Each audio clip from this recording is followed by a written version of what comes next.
Kutokana na kile ambacho kimetokea siku ya leo Machi 8, 2025, na tunafahamu wapenzi wa soka wengi sana walikuwa wamejiandaa, ikiwemo mimi pia nilijiandaa kwa ajili ya kutazama mechi ya dabi Yanga pamoja na Simba ambao walikuwa wanachezea pale kwa Mkapa.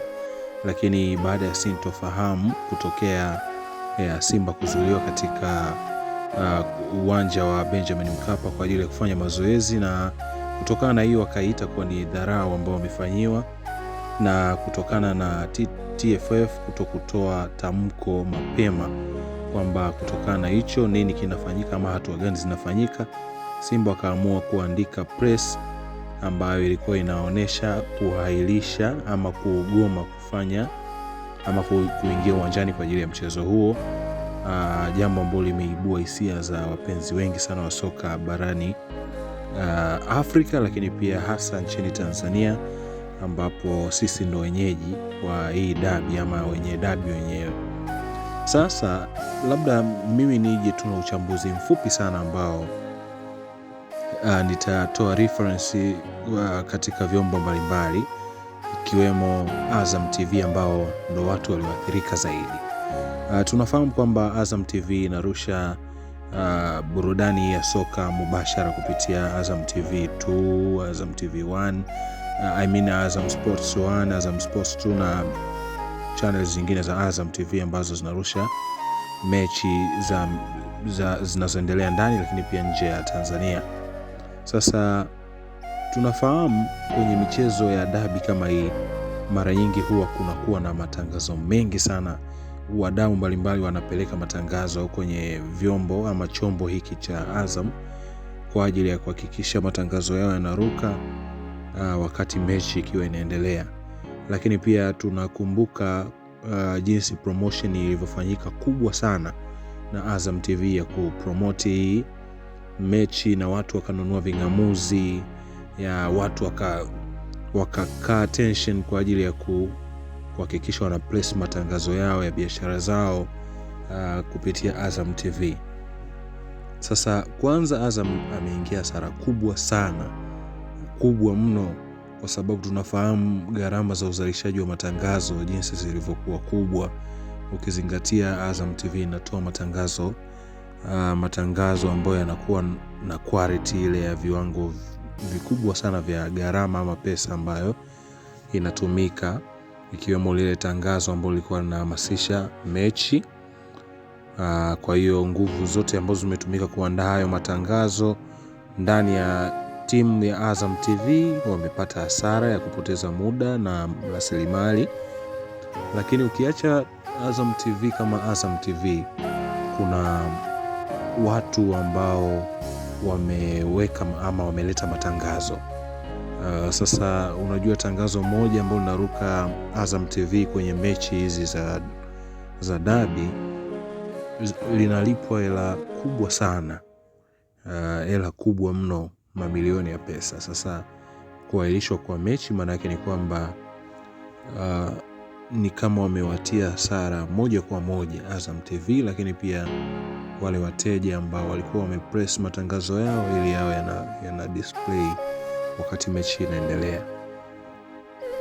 Lakini watu muhimu zaidi ambao wameathirika na hili tukio ni mashabiki wa mpira wote wa Simba na Yanga, kwa sababu tunafahamu Yanga na Simba jinsi gani wameteka hisia za michezo nchini Tanzania lakini pia East Africa. Sasa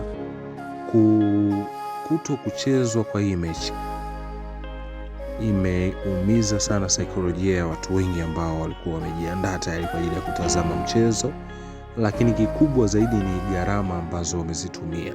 Tunafahamu kwenye mechi hizi za Simba na Yanga mashabiki wanatoka kwenye mikoa mbalimbali, kutoka Mwanza, kutoka Mtwara, kutoka Arusha, Mbeya, Iringa na mikoa mingine mingi wanakuja pale Dar es Salaam kwa ajili ya kutazama mechi. Na kwenye kutoka huko kuja ama kwenda uwanjani maana yake ni kwamba wanachangishana pesa, wanawekeza pesa nyingi sana kwa ajili ya usafiri na chakula na hicho kilifanyika kwa sababu watu walisafiri tangu siku 2 kabla ya mechi. Kwa hiyo wamefika pale Dar es Salaam ikiwa bado hawajapata taarifa yoyote ya kuahirishwa mechi. Kwa hiyo baada ya kuahirishwa ni kwamba mashabiki ambao ni wachezaji wa 12 wa mchezo wa soka wameingia hasara.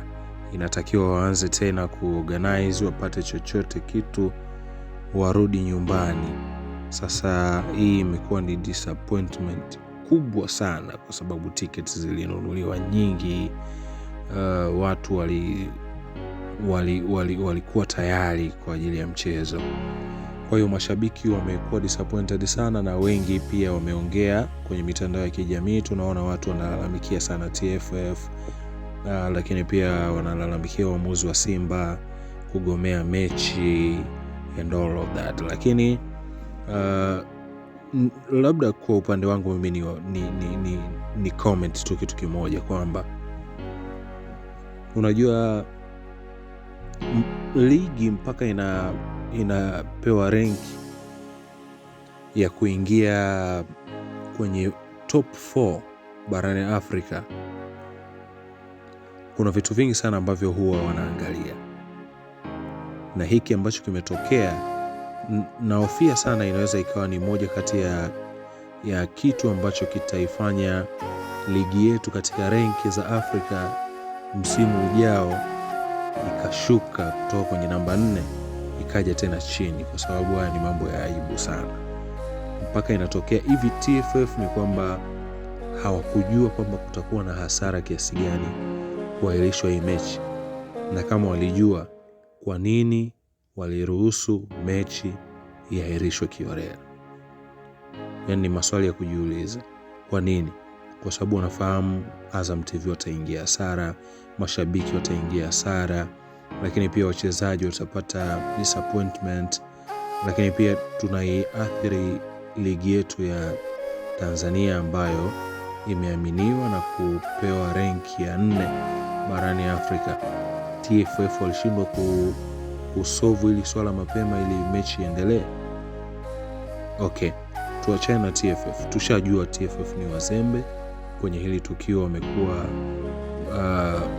na wameharibu, yani wameleta sifa mbaya sana ya ligi yetu ya Tanzania. Lakini pia labda kuna wale ambao wanaishutumu Simba, ambao wanasema Simba ndo changamoto ama tatizo. Unajua, kwa timu kubwa kama Simba na Yanga, zile ni vioo vya timu zote za nchini Tanzania, lakini pia timu nyingi za East Africa na Afrika kwa ujumla ni kioo.